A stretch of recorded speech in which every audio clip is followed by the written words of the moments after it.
Welcome to the channel. Okay, so let's get started. Today I'm going to be talking about when is it too early to commit. So if you're new here, welcome. My name is Tolu. I'm a Christian relationship counselor and I help you choose the right partner for a godly marriage.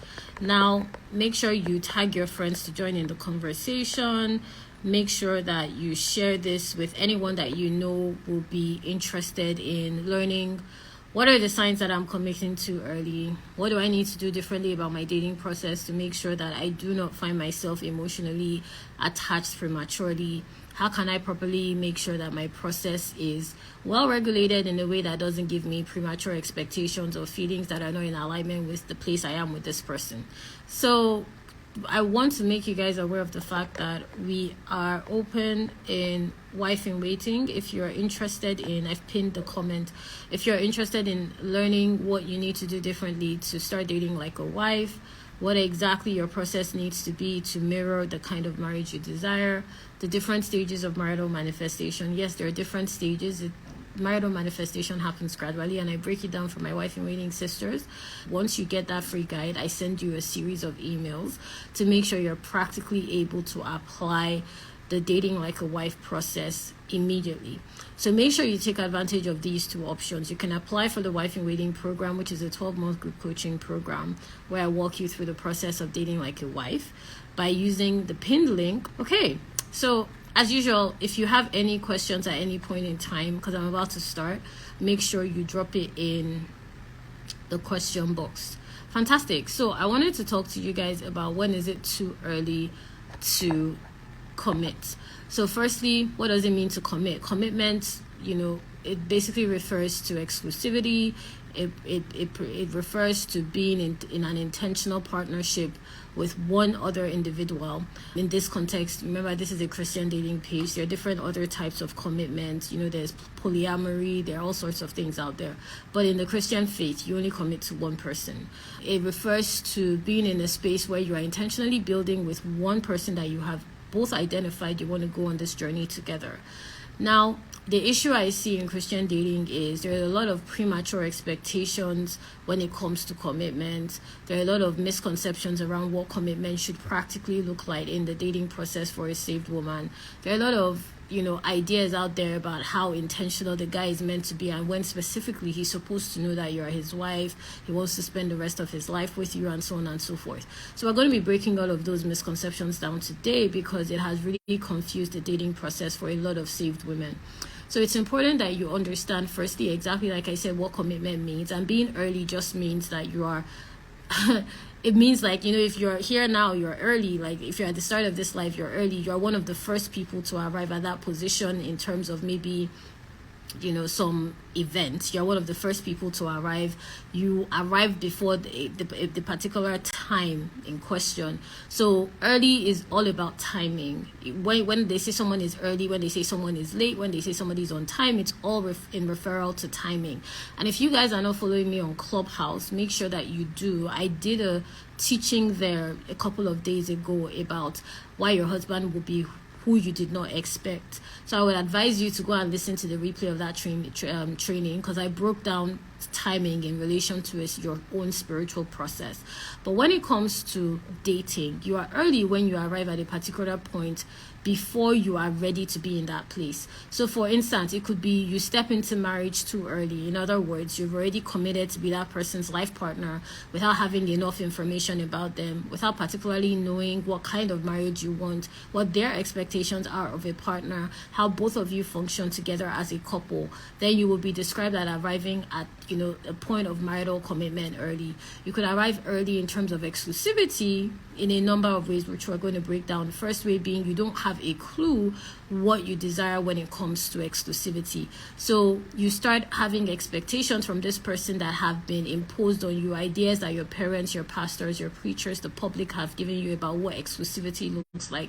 Maybe you expect him to financially take care of you when you both are just exclusively dating. Maybe he's just your boyfriend. You expect him to be financially responsible for your entire well-being.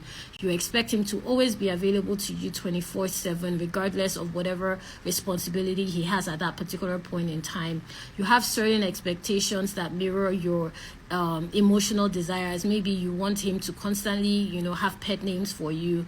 You desire him to be able to be physically present with you at all points in time.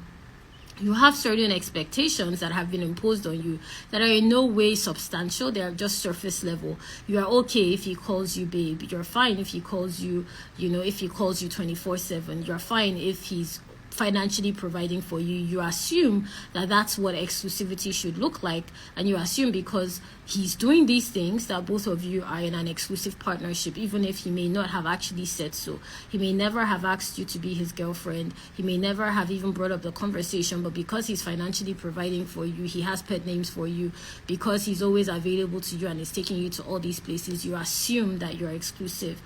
And then you commit prematurely. That's an example of what premature commitment could look like. So when it's too early to be exclusive, when you have undefined expectations.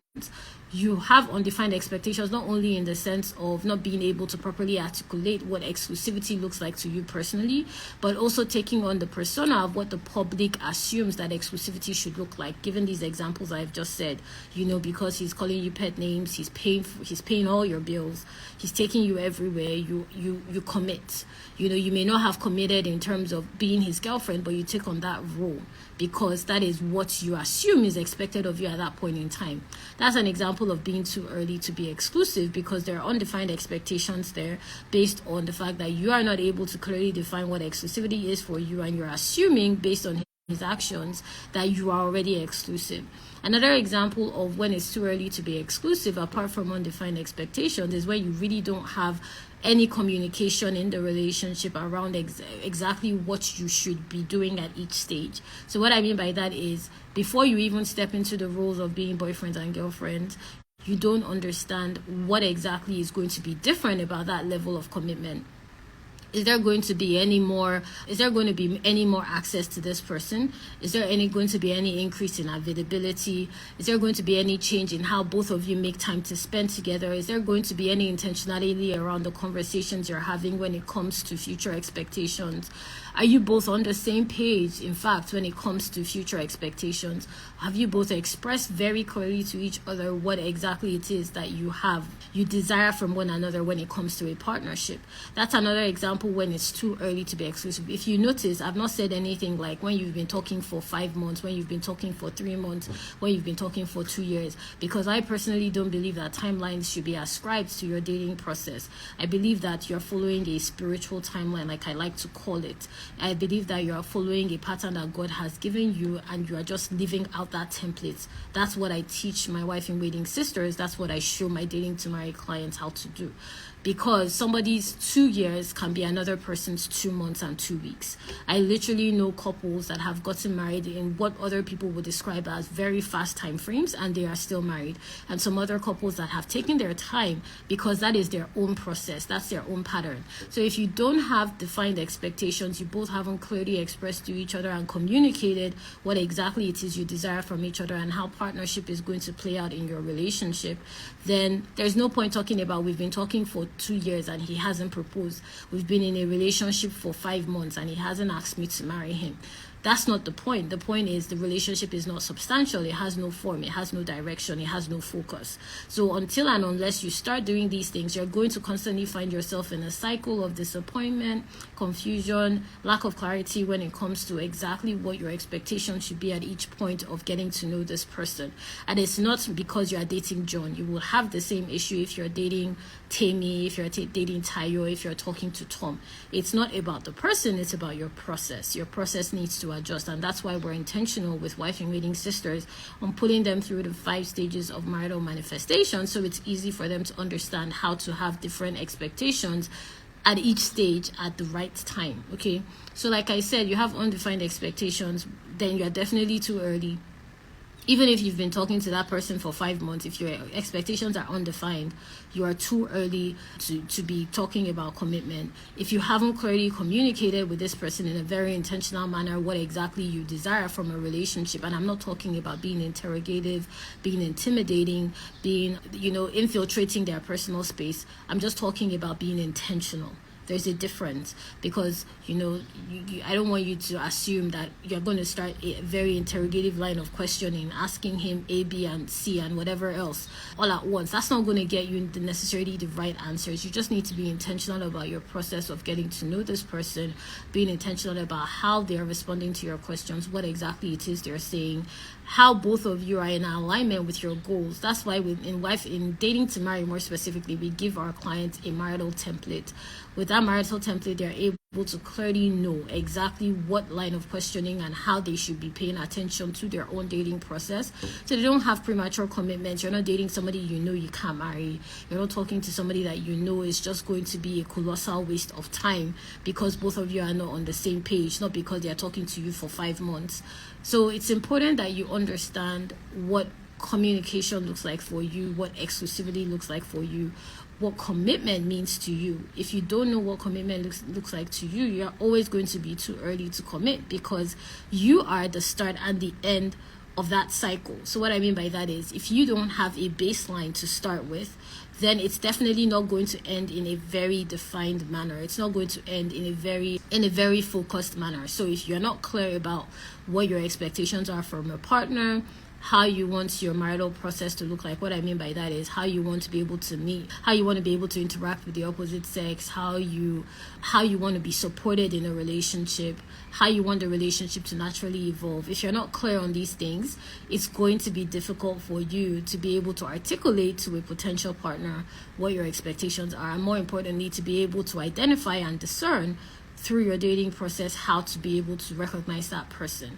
So it's also too early to commit when you haven't had a conversation with God, multiple conversations, let me correct myself, about this person.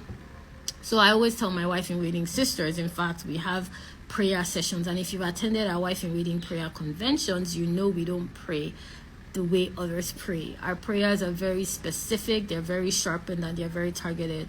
It's something we show our wife in waiting sisters how to do through the program.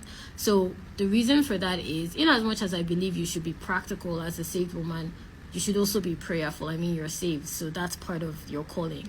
So you need to be having multiple conversations with God about this person. So from the moment you start talking to them, to the minute that both of you start liking each other, to the meetings that both of you are having, the dates you go on, the intimacy that's involved, you always want to be involving God through that process, because spiritually, your flesh can't see as far as your spirit. So no matter how perfect, how purposeful, how great, how kind, how helpful that guy is, your spirit can still see more substance than your flesh will ever be able to understand. So it's important that you're consistently praying. Before you enter exclusivity, pray about it.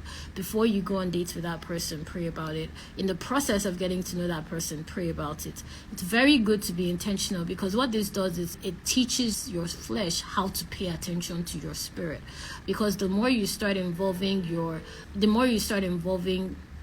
the Spirit of God in your dating process, the more your flesh will learn how to pay attention to when God is speaking, either through that person's actions, either through the lack of peace or the presence of it thereof, either through the way the conversations are heading in the right direction or going the wrong way. Your flesh will definitely learn how to pay attention to the way the Spirit of God is giving you revelation about this person. So you constantly want to be activating your faith in the process of getting to know this person. So it's too early to commit if you haven't had a conversation with God about it, if you haven't been intentional about introducing this person to God. Not that God doesn't know them, but there's a difference between me knowing someone and you introducing them to me, right? So it's about that introduction. It's about that intentionality. It's about the practice of having constant conversations with the Father about this person, so that you are able to properly qualify them, not only from your flesh-led understanding.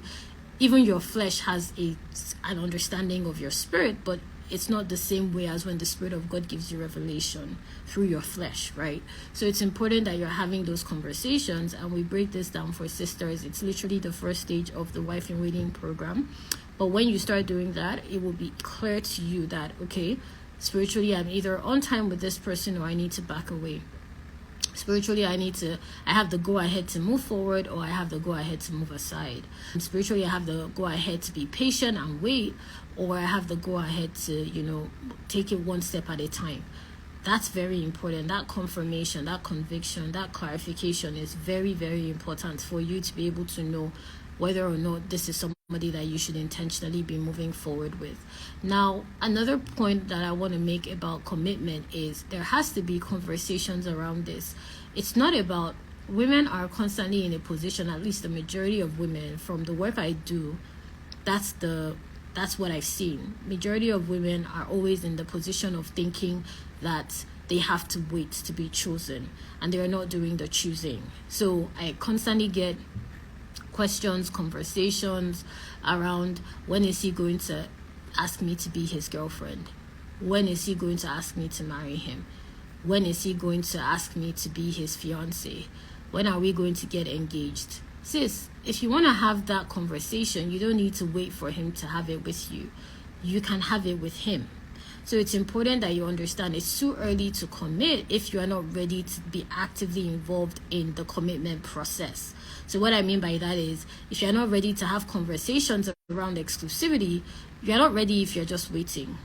Because you need to be in a space where you have properly thought out what it would look like for you to be in a committed relationship. And with Wife in Waiting Sisters, we break down the process in a granular form, so that you are able to pick up exactly what you need to be picking up for your own dating process. Because your process and my process and your sister's process are not the same thing, even if we are in the same faith. It's like we're all studying the same course. Maybe we're all in law school. We're all studying the same course, but we are taking the information in different ways. Maybe I prefer to listen to when the teacher is speaking. You prefer to read notes. Your sister prefers visuals. Maybe she prefers to go through the PowerPoint presentations. So it's important that you know what your own process looks like for commitment to happen, and you are actively involved in that conversation with yourself. So it's too early for you to commit if you don't know what commitment means for you. You have no clue around what exactly it means for you to be exclusive. And a lot of women do not get this. That's why you are getting emotionally attached prematurely, just because he called you babe, or because he told you that he is going to financially sponsor a trip or something. It's because you don't know what exclusivity means for you that you are finding yourself in confusing situations with men, because you're not able to distinguish boundaries, whether you should see him today or you should wait till next week. It's because you don't know what exclusivity means for you. It's because you don't know what exclusivity means for you that you're constantly waiting for a guy to show you interest, that you're constantly waiting for him to tell you that he wants to date you, that you're constantly sitting down and just waiting beyond your patience, beyond the point of comfort for him to accept to be your boyfriend. It's because you don't know what exclusivity means for you. If you know what exclusivity means for you, there are certain things you won't be able to do. It's like saying, maybe I have a dental appointment. They're going to give me a time. In some organizations, they would even send me a text, a reminder of my time.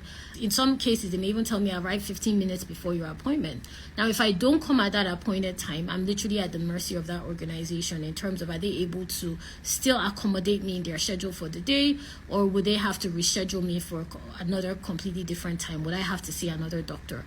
I can't do anything about that. It's the same way when you know what exclusivity means for you, you would know what it means for a guy to be intentional with you. You would know what it means for a guy to waste your time. You would know what it means for a guy to be in alignment with your desires. You would know what it means for a guy to be taking your desires for granted, because you have a very clear understanding and a very defined structure as to what your expectations are, and you are able to communicate it. Now, using the same example of the dental appointment, if they didn't communicate with me the time of my appointment, they didn't let me know the location of the clinic, they didn't make it clear to me the time I'm supposed to arrive to make sure that I see the specific dentist on time, then of course I'm going to make mistakes.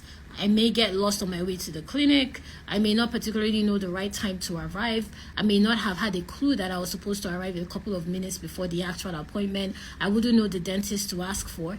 of course I'm going to get lost. It's not their fault in that instant. It's not my fault in their instance. It's their fault. So it's the same way when you're not able to clearly explain and you're not able to clearly describe what exclusivity means for you, what commitment looks like to you, how you want to work, how you want to be in an exclusive relationship, what your expectations are. Of course, men are going to be confused. Of course, they are going to constantly take you for granted. Of course, they're going to make mistakes that they shouldn't have made because you do not open your mouth to talk. That's just it. It's not because he's a player. It's not because he's trying to waste your time. It's not because he was sent by the spirit of distraction. It's not because he's an agent of the devil. It's because you did not communicate. That's what I mean about being prayerful and being practical. You need to be able to clearly explain through the dating part. And I'm not saying start telling these men that, oh, I expect you to pick me up at 7. I expect you to take me out on a date within the first 7 days of getting to know each other. That's not a relationship. But it's funny, but some women actually approach the dating from this standpoint. And you wonder why that guy is disappeared. Of course he disappeared. You are dictating to him like he's a child. That's what women need to understand. It's a partnership. He's not your child. Some men don't mind it, but I guarantee that relationship is always going to follow that direction because that's how it started off. Except there is some serious change, which will take a lot of work because that will become a habit for that particular couple and it will create instability in the way they communicate with each other. What I am saying, however, to give you a practical example is, if he asks you out on a date, you make it clear to him your available time. And if he cancels today and says, can we meet tomorrow? And your schedule is packed tomorrow, you don't clear up your schedule to accommodate his timing. It's important that you understand that dating is a process that you are in control of. You should be able to properly articulate to yourself what your expectations are so that when you are met with situations, you know how to deal with them based on your own personal anchor, your own personal rule book, so to speak. And that's why with Wife in Waiting Sisters, in our group coaching calls, we specifically deal with the different stages of dating, from when you are single and literally not talking to anyone to when you're at the point of engagement and stepping into marital manifestation, like the final part of marital manifestation, which is your actual marriage. Because it's so important that you know how to show up at each stage. Using the example of the dental appointment again, the way I booked the appointment, they gave me a call, they told me my appointment is tomorrow at 10 a.m. I should come 30 minutes to see Dr. Luke, right? I need to come 30 minutes before that time to make sure that I'm properly seated, I fill the forms and everything to see Dr. Luke. They would also ask me if it's my first time at the clinic. When I get there, it's going to be a different line of conversation. They may ask me, is this your first time at the clinic? You need to have a registered card with us. I may have to fill a couple of forms. They may ask me about if I have any allergies, depending on the appointment, the scheduled procedure I want to have. I may have to make certain payments. You see, that line of questioning is different than when I was booking the appointment, because at the point of booking the appointment, it wasn't time for this type of conversation. But what some of you are doing is you are taking the second stage to the first stage. So you're taking the process where you should be talking to them about, family, getting to know the way they interact socially. You're putting that in front of you're putting that at the forefront of the process of getting to know them. Of course, it's going to be confusing. I don't know you from anywhere and you want to know my 5-year plan. I have no information about you and you're here telling me all about your celibacy journey. I don't know anything about what your likes and dislikes are. You want to know what I want to do in the next, where I'm going to be in the next week. You want to know how much I earn, when my promotion is. It's confusing and it's completely it's left field, it's out of scope. So it's important that you know the right stages to be asking certain questions. Using the dental example again, when I go in to see the dentist rather, it's a completely different line of interaction because his level of expertise is different from the receptionist. And at that particular stage, I am in for the appointment. But before I got into that stage, I had to fill in certain information. He had a certain level of understanding of what I wanted to do, who I am, what my expectations are, what procedure I want to do, my history with that clinic, before I got to the point of actually having the procedure done by him, and him using his expertise. That's the same way dating should happen. Okay, there are certain things that you need to know before you move to the next stage, before you start telling them your whole life story, before you start explaining to them your expectations, before you start, prematurely committing yourself to the process of, oh, this is my husband. This is spiritually, rather prematurely committing yourself prematurely, spiritually, emotionally, and even physically. Now, how that looks like is assuming this is your husband when you just met him. Spiritually, that's an example. Emotionally, scattering your schedule in his favor when you just met him because you like him, you like the way he's talking to you. Physically, literally, literally putting yourself in situations that are uncomfortable for you just because you're hoping that he will like you, so to speak, or he will take the next step in getting to know you or asking you out. There are certain cues you should be looking out for as a woman that is saved and dating. In fact, even if you're not saved, as a woman, there are certain cues you should be looking out for that can only come from a very core understanding of what your expectations are in the dating process and how you want to go about those expectations practically.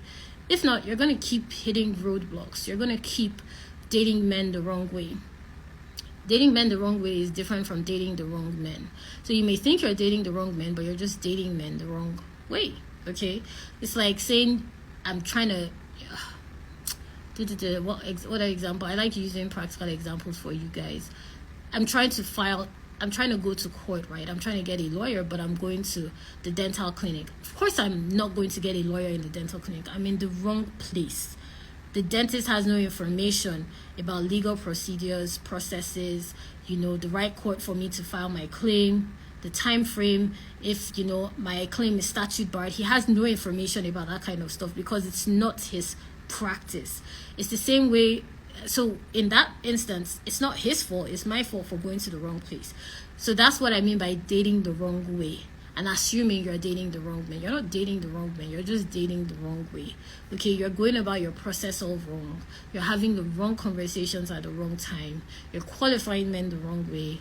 You're having completely random conversations that shouldn't be happening at particular stages of getting to know people.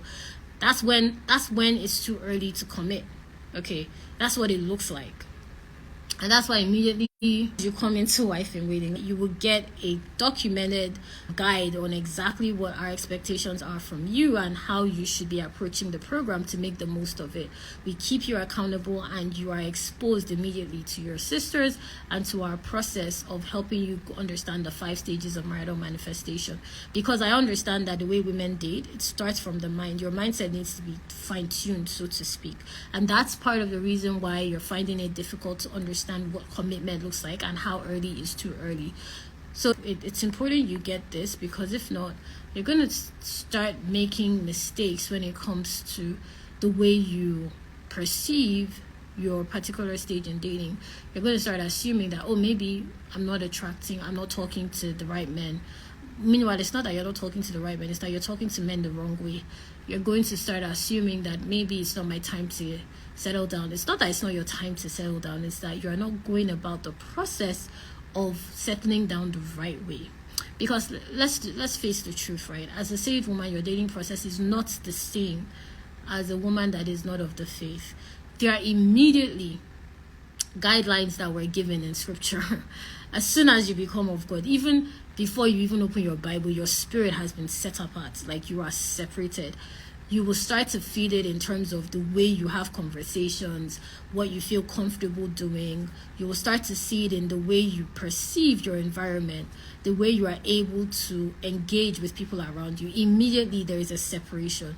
So we are not the same. Let me put it like that. You are not the same as the woman that doesn't know Christ yet, that hasn't come to an understanding of what it means to be a saved woman walking this journey.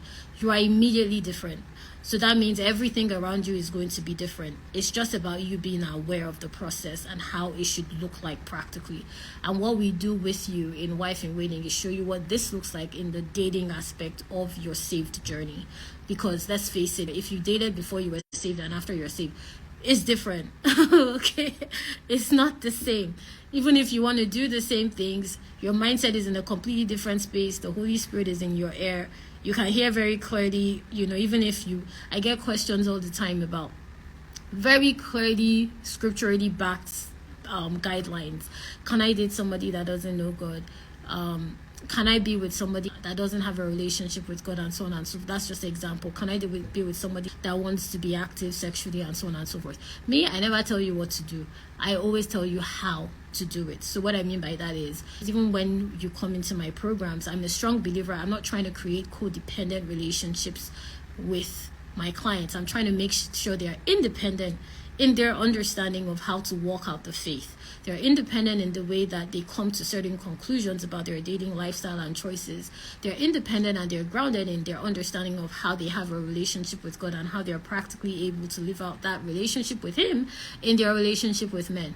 So I'm never going to tell you do A, B, and C. If you've worked with me or you are working with me currently, you will know that's not how I work.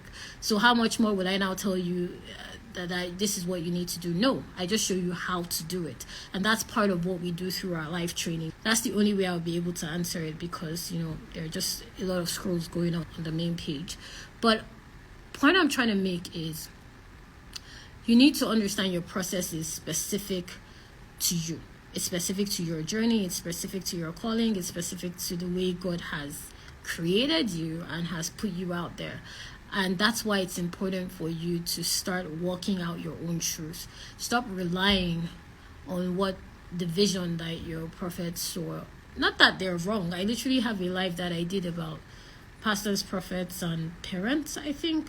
But I did a live about this. You can check my lives a while back. And let me know if you've attended my lives before and if they've helped you in any way by dropping a fire emoji. But it's important that you understand that your process is independent. The only time you should be referring to others is to back up what you have already heard. So if a prophet or a pastor has a word for you, it should be something that you have already heard by yourself.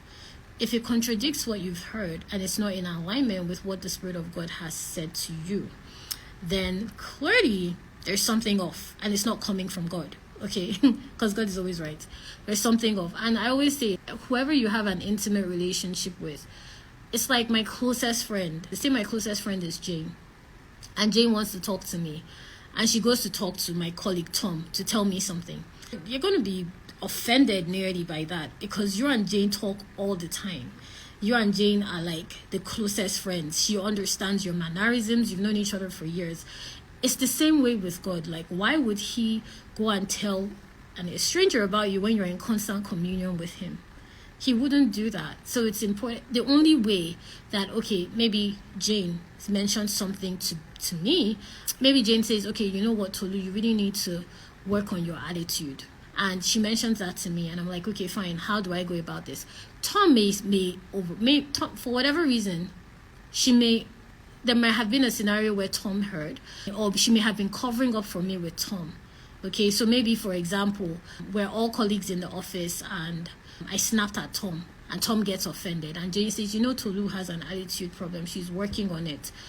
That's how Tom got that information. It's not like she was trying to harm me. She was actually trying to help me. She was trying to create a more friendly environment for me. So it's important that you understand that when God releases information about you to other people, it always serves a purpose. It's either He's trying to, just some examples, he's trying to make sure that point sinks in. It also depends on the person, okay?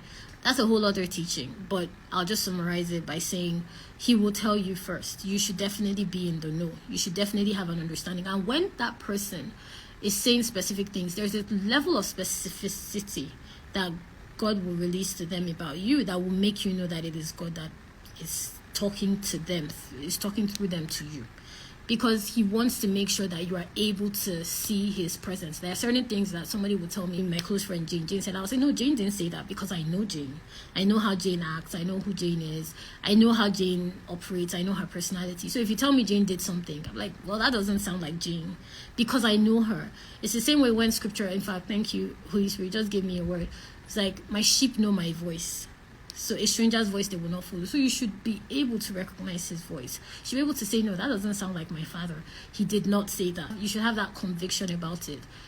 Because at the end of the day, that's where it all starts and that's where it ends, your relationship with God. So if you want to know when it's too early to commit, it's based on your understanding of how you interpret your relationship with God, how you're able to commune with Him and talk with Him, conversations you're having, how you're able to actively participate with in that relationship to be able to discern what he's telling you. And we do this with our wife in waiting sisters. We do it with dating to marry clients. All my clients understand this because it's fundamental to their being independent in their own dating process. It's fundamental to their being independent. I mean, to be honest, all these areas are interconnected. When I work with clients, and a client can come to me, she lacks confidence, she lacks certainty and security, and throughout the course of my program, it's always interesting to me. I see that she's changing in the way she's able to clearly articulate herself. She's changing in the way she's able to express why she's attracted to a guy, why she's not finding another guy attractive. She's changing in the way she's standing firm on the fact that she's single for this season because she understands the reason behind it, and she's able to clearly step into the dating scene with a very clear template. Because we start fundamentally with the way you operate. We have a very clearly defined process in wife in waiting and dating to marry that maps it out for clients, specifically how to date in the right way. So until and unless you get to that point, you're constantly going to be relying on other people to, what I say, give you permission. Like, oh, it's time for you to be exclusive. This is how this becomes problematic. You're dating a guy. Let me use the example about physical and sexual attraction. If you don't know what you find physically and sexually attractive, you are more likely to date somebody you are not physically and sexually attracted to, and look for permission to date that person exclusively. Look for permission to be in marital commitment to that person. Look for permission to be okay with being married to that person, because you don't know what it is for you. So it's important that you know what it is for you and how it looks like and what your expectations are, so that you don't rely on other people's understanding, because they're not living your life for you. They're not seeing through your eyes, they're not smelling through your nose, they're not tasting through your lips, they're not feeling through your skin. So they can't understand from where you are standing. They can only share their experiences, and you can use that to inform your decision, but it shouldn't conclude on your behalf what you should do next. So it's important that you understand this. If not, you will find that commitment for you will be confusing. It will be confusing in the sense of you don't know what it looks like to be just dating somebody. You don't have a clue. And here's another area that it becomes confusing when you misunderstand commitment: exclusivity. I sing to wife in waiting sisters. Right now we're dealing with dating stages in the wife in waiting program. Right now with my sisters, we're covering dating stages. And in our last coaching call, we're talking about how it's important through the dating stages that you have a very clear understanding of what it looks like to be exclusive, what it looks like to be pursued intentionally. If you don't understand what commitment means to you specifically, you're going to find yourself in a constant pattern of making it difficult for men to pursue you intentionally for exclusivity. It's different when he's just pursuing you as opposed to pursuing you for exclusivity. Let me break it down. I always say it's either he's chasing you or pursuing you. A man that is chasing you is just after what he can physically see. It may be the way you look. It may be the fact that you're financially stable. It may be how you're able to articulate yourself. There's something about you that he is chasing that he can physically see. He's interested in what he can see, not what he can sense. So when he's chasing, he will get tired. Whether you give it to him or you don't give it to him, he will get tired at a particular point in time, because it's a temporary feeling. It's a temporary curiosity. And I break this down more specifically for dating to marry clients. But when he's pursuing you intentionally for exclusivity, it's based not only on what he can see, but more grounded, more importantly, on what he can sense. He may have been attracted to what he saw, but because he's attracted only because what he saw triggered what he's sensing. Maybe your financial stability is making him sense that you're somebody that is well grounded. The way you carry yourself is making him sense that you're a confident woman. The way you are able to impact your environment and people find you so useful around them, or the way you are able to spiritually articulate yourself, or the way you show up in certain environments, is letting him sense that there's something special about this woman. There's something specific about the way she carries herself, the way she interacts with her environment. Then he's pursuing you exclusively for that. That's what exclusivity, and as a woman, you have to know the difference. You have to know the difference. If not, you're going to confuse all three. If he's just pursuing you for the sake of pursuing you, those are the men in the faith that don't have a clear understanding of what they even want in a partner. It's not like he meant any harm.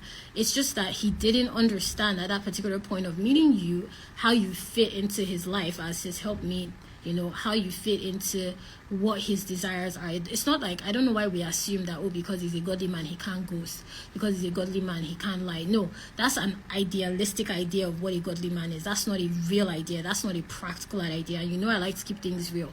As a woman of faith, don't you still make mistakes? Don't you still take people for granted? Don't you still have an attitude? So you're constantly working on making yourself better. You're not perfect. So as you're dating, you have to make sure your expectations are not raised to the point of being unrealistic. You have to be practical about this process. And that's why, with clients, we are very clear about the real aspect of Christian dating, so that it's not confusing and it's not conflicting, and you don't start looking for men that don't even exist yet. So what I mean by that particular point is men that are not able to meet your particular expectations at this point in time. Definitely go and listen to my Clubhouse replay. I kind of discuss more on that point, but because of time, I won't be able to get all the way into that here. But yeah, you need to know the difference. Because if you're committing to a guy that's just chasing you, you're going to find yourself in a compromising position. Because guess what? As soon as you provide that support, whatever it is, whether it's financial support, it's, sexual satisfaction, it's being emotionally available, because some men just want you to be emotionally available. Whatever that support is, you're going to find that he's just not able to appreciate it, because he doesn't understand the worth of it. Like I said, he's just going by what he sees on the surface. He's not focused on the substance. So he doesn't understand the worth. Now, if you find yourself committed to somebody that is just pursuing you, in some cases, it's even worse. Because guess what? He's doing all the things and he sounds like the right person for you, but you are not able to pinpoint exactly how both of you can come into partnership and alignment. Yes, he's a Christian. Yes, there's always going to be a K-leg somewhere. There's going to be a blimp, a very huge roadblock at one particular point in time, and it can't be ignored because it keeps coming back. So it could be the fact that both of you are not able to emotionally connect, even though spiritually you all are on the same page. It could be the fact that both of you are not able to physically connect, in terms of there's no chemistry, it's not growing. It could be the fact that both of you are not even able to spiritually connect. There's always a huge blimp, like a huge roadblock somewhere. And it's not because he wasn't pursuing you, it's just because he wasn't pursuing you for exclusivity. So you need to be able to know how to read when a man is pursuing you for exclusivity. It doesn't mean on the first date he says he wants to marry you, because you all are looking at the wrong signs when it comes to qualifying men. And that's one of the things we really break down for wife in waiting sisters, because you really need to be able to read and understand how a man operates. Is it possible for a man to have doubts after asking you to be in a relationship with him? If he has doubts, then it clearly means that he's not clear about why he asked you in the first place. I am sure, without even knowing context, I'm sure that the way he arrived at asking you out, there must have been some pressure point somewhere.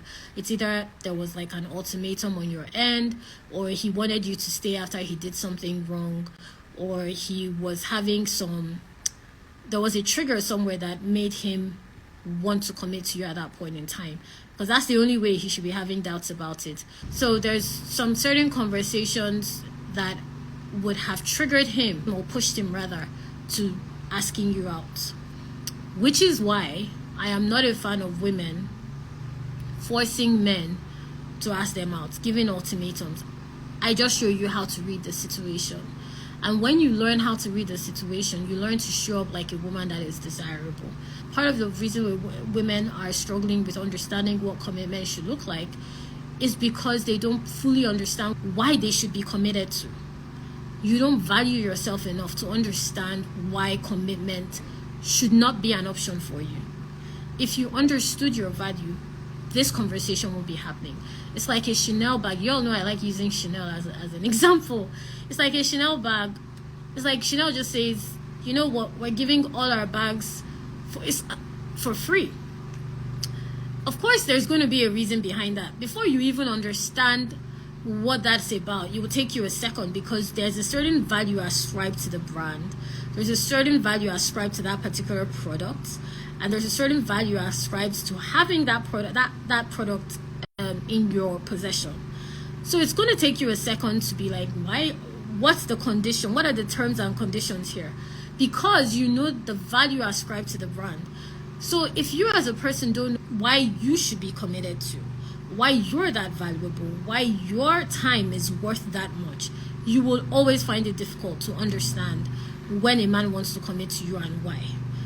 How to be able to properly define what commitment should look like for you. Why it's important for you to be committed to a particular point in time. It will always be a struggle for you. And that's why with Wife in Waiting Sisters, and more specifically with my Dating to Marry clients, and to quickly, because I get questions around this, to quickly describe the difference between the two programs. Wife in Waiting is group coaching. You work with me in a group coaching container for 12 months. Dating to Marry is one-on-one for 12 sessions. Both programs show you the right way to date. It's just that the containers are different in how I show you how to do this. And the programs are similar, but they're not the same. So since we're talking about Wife in Waiting now, more specifically, that's why with sisters, we start with their understanding of singleness. Because if you don't know your worth individually, you're not going to know it collectively. You're not going to be able to articulate in a situation where you are going on dates with somebody how to you won't know how to position yourself. It's like going for a job interview without your CV, without being able to expand on your professional points of expertise, without being able to defend your experiences. Of course you're not going to get the position. Not because you're not qualified, but because you don't know how to present your qualifications. What does a man mean when he says he's waiting for his sign to commit to you? I don't know the specific situation, but it means that he's not ready to commit to you. That's it. Let me tell you, a man knows what he wants. He's not confused. If he's confusing you, that means he doesn't want you. I am 2 years older than my friend, and he's refusing to talk about dating, though he likes me. Sis, that doesn't sound like a you problem. That sounds like his problem. That is another thing. This is what I mean by premature exclusive commitments. Somebody is not ready to take the next step with you, and you're making it your problem. If he's not ready to take the next step with you, then that is not your problem. You keep it moving. Using the Chanel bag example, it's either you can afford the bag or you can't afford the bag. It's not a maybe I can afford the bag, so I'll circle back later situation. It's either you get it or somebody else that can will get it. So if you're considering someone and they're not considering you, that doesn't sound like a problem to me. That just sounds like you need to move on. Like you need to keep it moving kind of situation. Because he has had bad experience in his former marriage. This is going off the last question. And he has vowed not to date an older woman. But I like him. He's a godly man. Okay. So let me break something down to you. Stop using experiences that are not your own to make excuses for a man that is not interested. Stop using experiences that are not your own to make excuses for a man that's not interested. Listen, this is one of the things we deal with in both my programs. We don't entertain a scarcity-based mindset. We work with a, what do I call it? Scarcity-based abundance mindset. We work with an abundance mindset. The problem I'm seeing here is that you probably haven't seen a godly man before, so you're assuming that this is one of the few you're seeing within the time frame that you want to settle down in and within the package that you desire. So you have already boxed yourself into this situation by yourself, right? He didn't even have anything to do with that. You came to all these conclusions on your own, and now he's giving you conditions because you have put him in a position where he's making it seem as if he's doing you a favor. That's the problem I'm seeing here. And a lot of women do this. And the reason, if my voice has gone a tiny bit higher, is because it irks me when I see women do this to themselves. Because this is what I mean by not understanding your own value. It's like, okay, using the Chanel bag example, they start saying, okay, we're selling it we'll give it to you for $20, $50. Immediately, the value is going to go down in your head of how you see that product. It's the same way it's what you're doing to yourself now. He's told you he's not interested, he came from a former marriage, so on and so forth, and whatever else. It's because he's not interested. Stop using experiences that have nothing to do with you to make excuses for a man that's not interested. A lot of women do this thing. Oh, he's just come out of a relationship. Oh, he just his girlfriend just cheated on him. It has nothing to do with any of that. He just doesn't want you. It's that simple. Like, it's not complicated. That's what, remember I gave you 3 boxes. A man chasing you, pursuing you, and pursuing you exclusively for exclusivity. There are 3 different things. So if he's not interested, as a woman, we need to really understand rejection does not have anything to do with your attractiveness.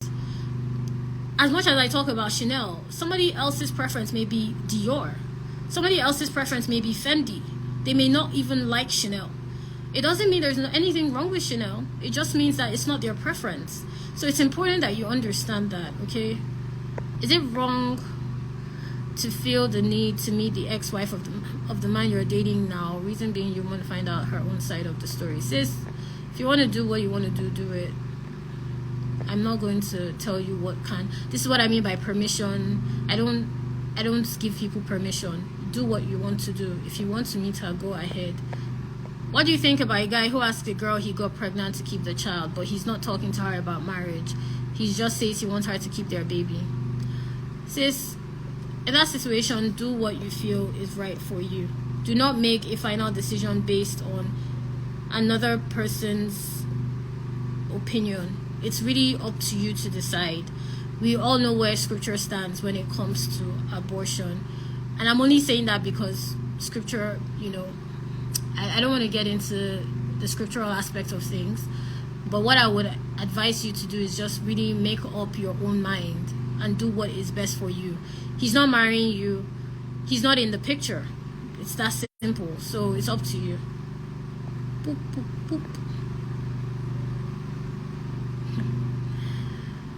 You guys, and these questions are they're really something.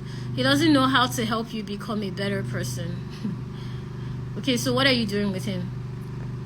He's supportive. How is he supportive? You need to properly qualify what exactly support means like to you and what it means for you to be a better person and what is most important to you. Then decide from that point out.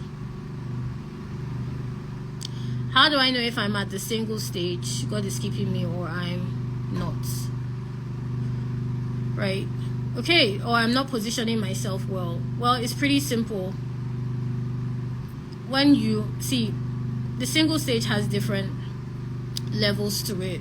Okay, so what I mean by that is there's a part of it that you're just not meeting people. It doesn't, and how this plays out.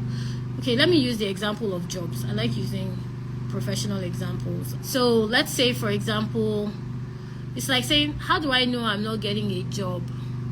Because God said it's not time, and you're not applying to jobs at all. How are you going to get a job when you're not applying? All you're doing is praying for a job to fall on your lap. You're praying, oh, I want to work in Microsoft, I want to work in Apple. But you're not applying to Microsoft, you're not applying to Apple, you're finding out nothing about the positions. You're not even curious about their process, you're just praying. Of course, in that situation, it's your fault. You need to apply. That's what I mean by prayer and practically. James 2:26, faith without deeds is dead. You need to marry the two. So it's the same way that, how do I know I'm just single because God wants to keep me single, and it's not because I'm not meeting anyone? Have you started going out? Have you started talking to the opposite sex? Are you actively putting yourself out there? Are you actively engaging in conversations with people? Are you actively making yourself available to be met, to be engaged with? Are you putting yourself in spaces where you can be useful, you can be helpful? That's how you know. Okay, so yeah, that's pretty much it. Okay,